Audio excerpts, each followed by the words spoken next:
All right, so we're diving into your notes on learning English. It's quite a collection you've got here. It's like a roadmap with all these different paths you could take. It is exciting to see all in one place.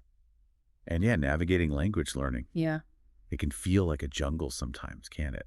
Yeah. That's why we do these deep dives, to clear a path. Exactly. And one thing that jumped out from your research was this idea of starting small. Like you don't need to swallow the dictionary whole. Yeah. You know? Like trying to eat an elephant in one bite. Exactly. So many of these articles emphasize that. It's about those small steps. Absolutely. And it's fascinating how this connects to embracing those imperfections, especially at the beginning. Yeah. You know how kids learn language, right? It's messy. They just dive in, make mistakes, and gradually it clicks. They're like little language learning machines, and they don't even realize they're doing it. Yeah, precisely. There's a real freedom in that approach. It's not about striving for some kind of unattainable perfection right from the start. Definitely. So how can someone create that kind of immersive environment without hopping on a plane to, say, England? Well, a lot of your articles talked about integrating English into your daily life in small ways. Oh, yeah. Like switching your phone settings to English or listening to music in English, more like background noise almost. It's about constant exposure, like you're soaking up the language without even realizing it. I love that, soaking it up. But let's be real. Even with the best intentions, staying motivated can be tough. We've all been there. Right. Absolutely. It's like the gym membership, you know? You start with the best intentions, but then life happens. And that comfy couch starts calling your name. So how do we fight that urge to give up when it comes to language learning? One thing your materials highlighted was the power of setting both short-term and long-term goals. So like having that big dream, like I want to have a conversation about, pause, I don't know, let's say ancient Roman history, all in English. Exactly.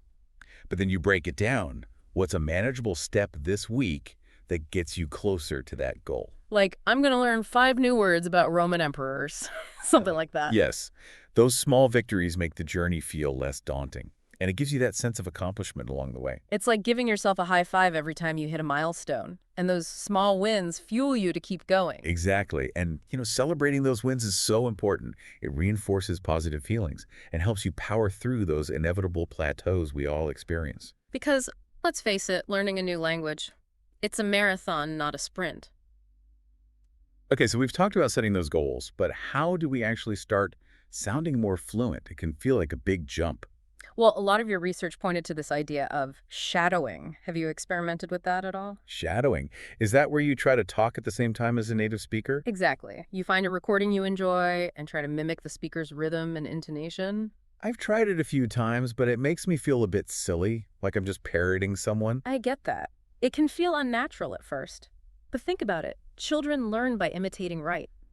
They pick up language patterns by mirroring what they hear. So it's like tapping into that natural way of learning, just like we were saying earlier with kids. Exactly. And there's actually a lot of research that shows how effective shadowing can be. It trains your ear and your pronunciation simultaneously. It's like a workout for your mouth muscles. Yes. It helps you internalize those natural rhythms of the language instead of translating everything in your head. Which I do all the time. Yeah. And it really slows me down. Right. It's like you're constantly hitting the pause button in your brain. Exactly. And then by the time I translated everything, the conversation has moved on. And that's where building this mental phrase book comes in handy. Remember that from your research. Oh, yeah. So instead of translating word for word, you're learning whole phrases that you can use naturally. Precisely. Think of it like having those phrases on speed dial in your brain. I love that. On speed dial, ready to go. And the more you practice these phrases, the more automatic they become. Okay, that makes sense. So what about vocabulary? I feel like I learn new words, but then I completely forget them. It's so common. It's like our brains are trying to keep things tidy. So if a new word doesn't spark joy, it gets tossed out. Exactly. So how do we make those words stick? Context is key. Instead of just memorizing words on flashcards, try to encounter those words in real-life situations. So instead of just memorizing the word enjoy, I should try to use it in a sentence, like, I enjoy listening to this podcast. Perfect. You're more likely to remember a word if you link it to a personal experience, an image, or even a funny story, something meaningful to you. So it's not just about the word itself, it's about weaving it into the fabric of your understanding. Exactly. Our brains are wired to remember things that have emotional resonance. Think about it. We remember song lyrics or movie quotes so easily because they're tied to memories and feelings. Right. It's like those words have a soundtrack and a whole scene attached to them. Exactly. So try to create those vivid associations with the words you're learning. Even if it's just a silly mental image, it can make all the difference. It's like giving your brain those extra hooks to remember things. Exactly. And don't underestimate the power of repetition. Review those words regularly, even if it's just for a few minutes each day. It really does make a difference. So we've covered a lot of ground here, but there's one thing I still struggle with reading in English. Ah, yes. That can feel like a real hurdle, especially for beginners. It can be intimidating to face a wall of unfamiliar words. It's like my brain just wants to shut down. Where do you even start? Well, a lot of your articles talk about the importance of choosing the right reading material. Oh, right. It's like, don't try to climb Mount Everest on your first hike. Exactly. Start with something engaging but not overwhelming. Like what? Give me some ideas. Well, one of your articles actually suggests children's books. Really? That's kind of brilliant when you think about it. Right. The language is simpler, the stories are often engaging, and there's a certain charm to revisiting those childhood favorites. And it ties into what we were saying earlier about how kids learn naturally through those fun, repetitive stories. Exactly. And another suggestion was to find things you're already interested in, but in English. Like if you're a foodie, try reading recipes in English. Ooh, I like that. Or if you're into sports, read sports articles online. It's a way to make it relevant to your life. Exactly. And it makes you want to understand the content, so you're naturally more engaged. It's funny you mention that because I used to make this mistake. I try to understand every single word when reading in English. Oh, I know that feeling.